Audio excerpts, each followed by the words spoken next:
Charlie, and welcome to LA. To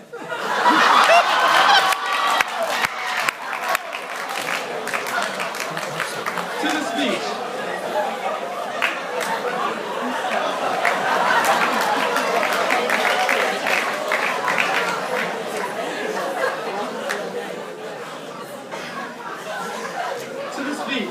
Hello, my name is Lasky, and I am proud to be your Class Day speaker.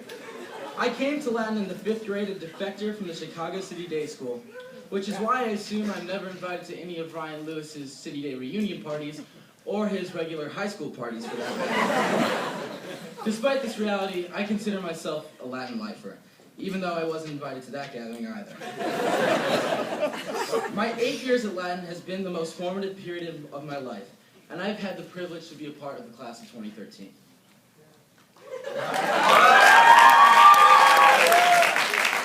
Today, we revel over the accomplishments of the overachievers, but know that you're all winners in my book. If the teachers could give an award to every senior, I'm sure they would, Dutch. In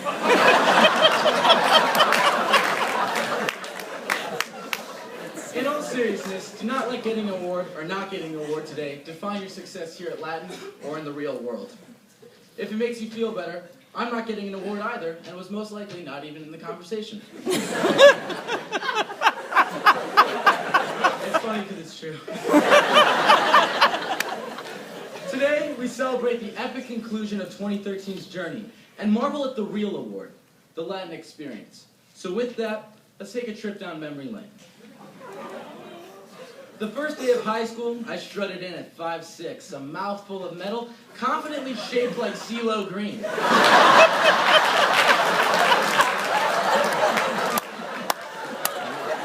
Excited to see my friends, peers, and the newbies. It was in my first period class that I realized how much I hate you early bloomers. But as my doctor declined my pleas for prescription HGH, my hatred for my hairless pits transformed to another human being. For a human being. One, Stan Eisen, the bearded algebra teacher. I didn't understand his deceiving grins, his love of reading, or his subject material. But I knew I loathed him. Perhaps had I paid attention in this class, maybe I would have done better. Perhaps if Liam Lefebvre didn't answer all of the questions in class during his shadow day, I could have gotten closer to Stan. I could have made a run for prefect with Stan on my side. Hear that, Ian? I said it. Down with the king! Just kidding. Love you. During my last waking minutes with Mr. Eisen, I was given a final reminder from my enemy. Nothing succeeds like 6x. The possible lamest math pun of all time had stuck with me as I galloped out the door. What did he mean? As I deciphered this near Da Vinci Code, I realized what the wizard had meant. What Dumbledore was trying to say is that success is what you make of it. It can be anything. I was wrong to judge Mr. Eisen. It was even worse to not realize that I could have made the most out of my year in Algebra 2 and created my own success instead of goofing off. My sophomore year was a game changer. My braces were off, and I was set to apply Stan's theory about success to my love life. But it was a simpler time back then. Sophomores didn't date seniors.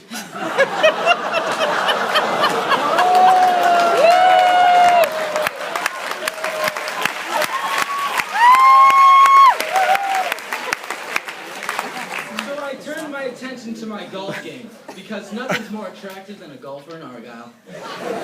I was beating the seniors, but despite this, I, as an underclassman, did not have a fully secured varsity spot. I had practiced the V squad and was ready for varsity competition. However, when the sectional playoffs came around, my dear friend Liam Farley was chosen over me. After 3 pints of Haagen-Dazs, I felt satisfied. I was happy for my friend.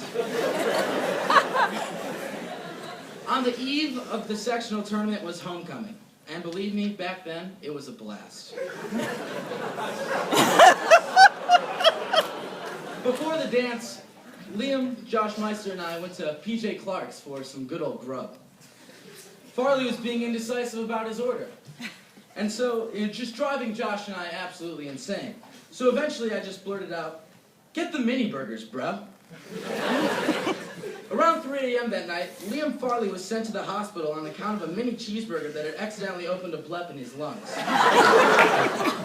The next morning, I got the nod from coach to play in the sectional tournament.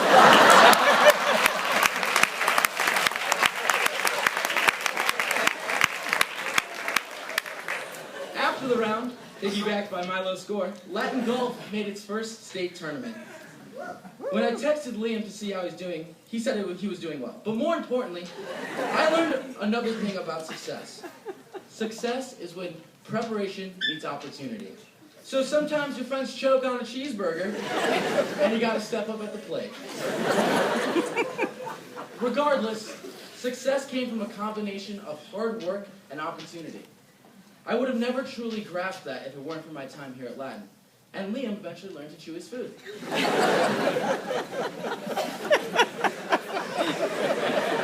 Junior year, things changed for all of us. Aaron Monson realized he wasn't going straight to the league out of high school.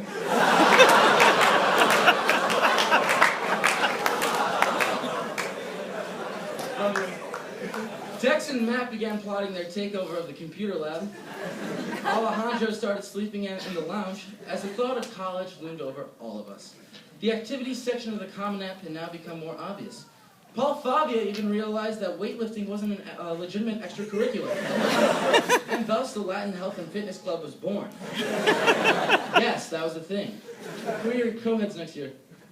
No? Okay.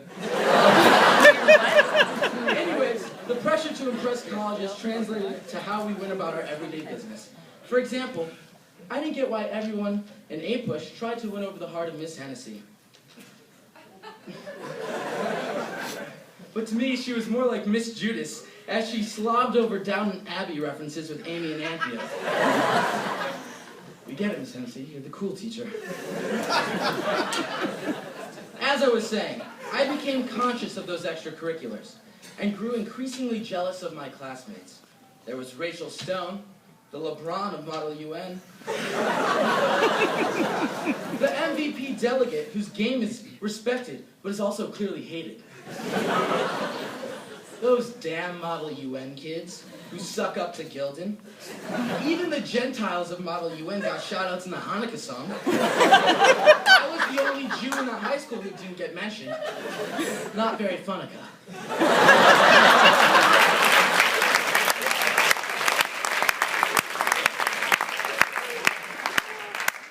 I was starting to get competitive with my peers at everything, even the kids in the other grades.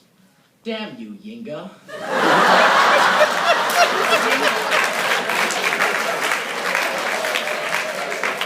With your wit making us common folk look common.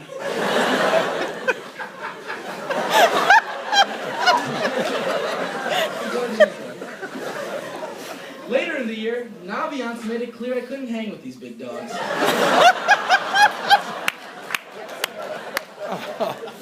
My junior year competitiveness had taught me that I'm the one who sets the bar. My peers, Judas, even Naviance. I don't know, I just started calling you that today. Even Naviance couldn't determine my own success. That was up to me.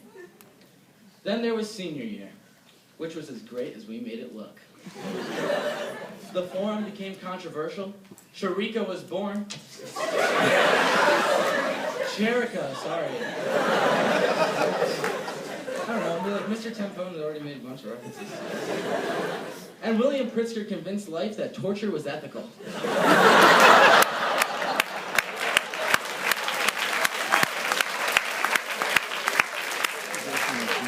Throughout the year, however, the juniors thought they were seniors. Locker bays, retreats, they got it good. I was perplexed on the first day of senior treats when Lizzie Marks, a junior, took a cupcake for herself. I'd like you to know, Lizzie, that I have licked every single cup since in anticipation of your theft. I hope you like red velvet and saliva.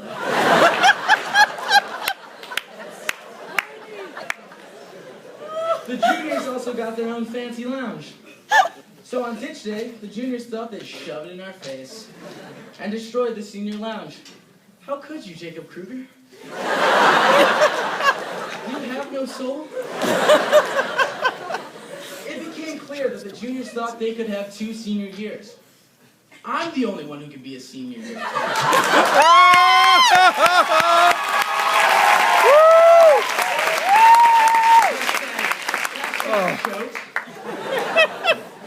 What bothers me the most about the juniors is that they don't know what it means to be a senior. They haven't endured what we have. They don't get Miss McCarthy's absence emails that ask, what happened? That's so true. Here's what happened, Miss McCarthy. I didn't show up to class.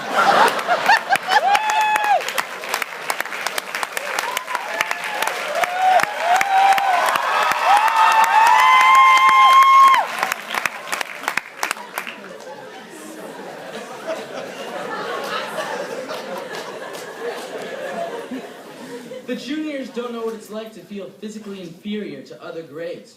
But guess what, Eugene? I can beat you in arm wrestling now, as long as I pick which arm. That goes out to you too, Armand.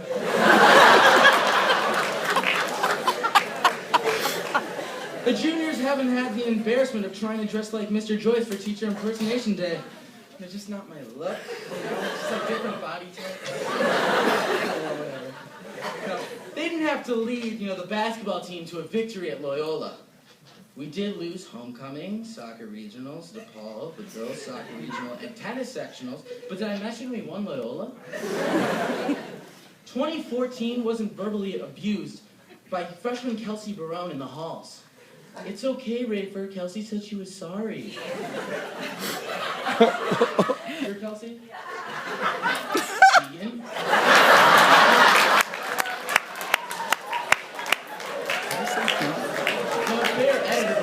Notice that. That's on me.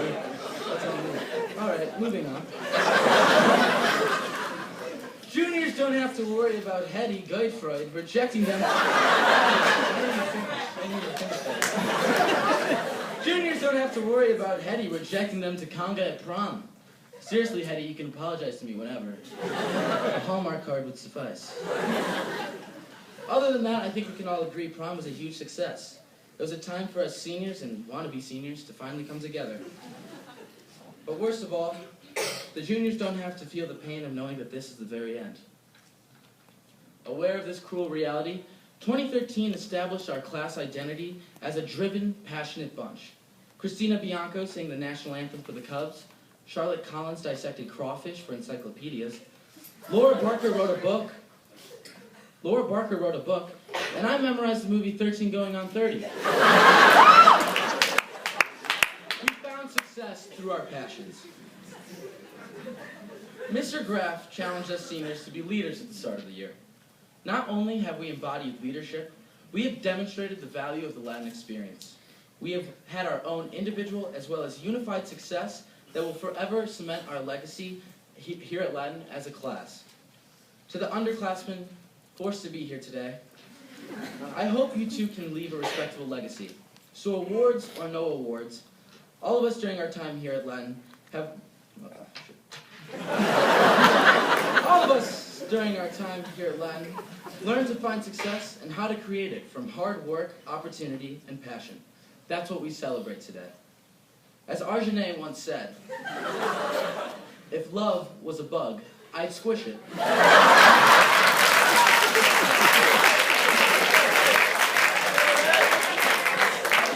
I just want you all to know, Latin School, I'd squish you all. I love you, class of 2013. Thank you.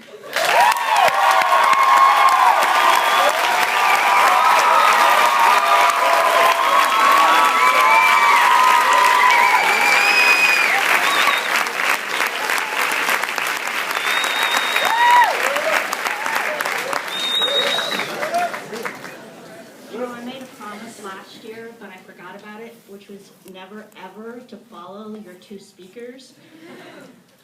Just don't have the humor to do it. But I do have a question. What do Mr. Graff, Mr. Dunn, and B.F. Skinner have in common? I don't know. You're all gonna have to come back.